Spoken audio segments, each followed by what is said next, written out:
I'm trying to think of some really low down, dirty things in this world, because I'm trying to correlate it with some of the low down, dirty doctrine of the Jehovah's Witnesses, right? I'm really trying to just think of some really dirty things. One of the things that come to mind is 42nd Street, New York City in the 70s and 80s. They were dirty. That was a dirty place. You're talking about sex. You're talking about money, murder. You're talking about prostitution. You're talking about drugs, right? Low down, dirty place. It's not like that anymore. But it was. Gambling. Everything that we consider morally bad was 42nd Street. 40 Deuce is what they used to call it, right? Nah, it's got to be worse than that. Because the Jehovah's Witness doctrine, some of them, some of the top tier ones, gets even worse than that. I was thinking about like the porta potties in the parks. You ever see those freestanding bathrooms that they have in the parks? Those things are dirty. Sometimes when you leave out of there, you want to sanitize your whole body, right? Those things are dirty, but it might even get worse than that. I was thinking about roadkill, right? I'm an avid jogger. I jog a lot in the streets. I don't like treadmills, and sometimes I almost step on roadkill, right? You see a dead squirrel, a dead bird or whatever, and you see the flies, the stench is diseased, basically. It's dead, right? Rigor mortis set in, and I'm like, that's dirty. But I think some of the doctrine of the Jehovah's Witnesses get even worse than that. What made me think about this was the blood guilt doctrine, right? I was like, wow, they got a lot of dirty ones, but this is a dirty, dirty one, right? Where they say that if you don't go out and do what you're supposed to do, you don't preach the good news, you don't put in the hours, you don't put in the work, you can have blood on your hands, right? You can send someone to their everlasting death. You could send them to Sheol, Hades, Armageddon, hell, whatever you want to call it. Is not good where they going, right? You have the power to send a person there just because you didn't preach your doctrine to them.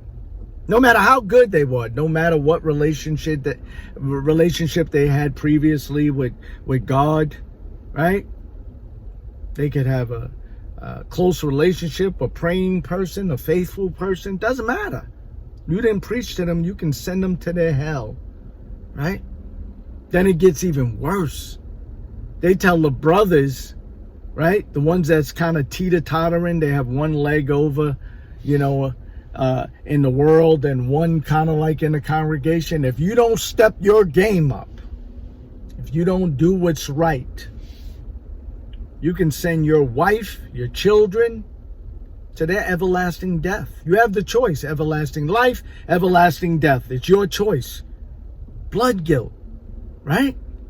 You are guilty of either me allowing them to live or die forever for good. Like, it's your fault. Blame them, blame him, blame her, right? That would be a cruel God, right? I wouldn't even be as blasphemous as to even correlate God with that what do you call it? Idiocy? Stupid, mind-controlling, warped doctrine of yours, right? And it made me think. I said, wow, why would they do that, right? I know they can pick out a scripture and say, oh, it was because of this scripture, but there's a reason behind it. There's a reason why they pick out the stuff that really can get people, right? Shunning, disfellowship, blood guilt. These are the big ones, right? To keep you in line. Why would they want to keep you in line so bad? Because there's other organizations, religious organizations or whatever. You come and go. It's on you. You know, it's on you. But the ones that gotta keep a hold on you, you have to ask yourself why, right? Why? Why do you need to keep a hold on me? I believe that there are things that we are just touching the tip of the iceberg on.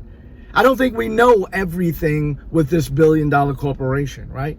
Yeah, we know things that they were, affiliated with the UN and they invested in, certain different parts of wars and just a lot of different dirty things that they did. But I know for sure we don't know all of it.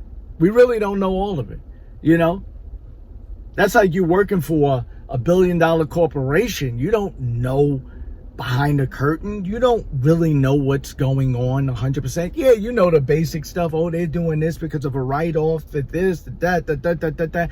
But I'm talking about the behind-the-scenes stuff that you would never know. There's a reason why they try to hold you. It's not because they love you and not because they're trying to just keep you in line because, we want to save your life. They don't care about that. There's something bigger. And I can't wait until we find out or stumble upon it. There's something bigger as to why they need to keep people in line, right? And we'll find out. But I'll leave it there. And as always, you know what I always ask you to do, right? Just think. That's it. That's all you got to do. Think. Love.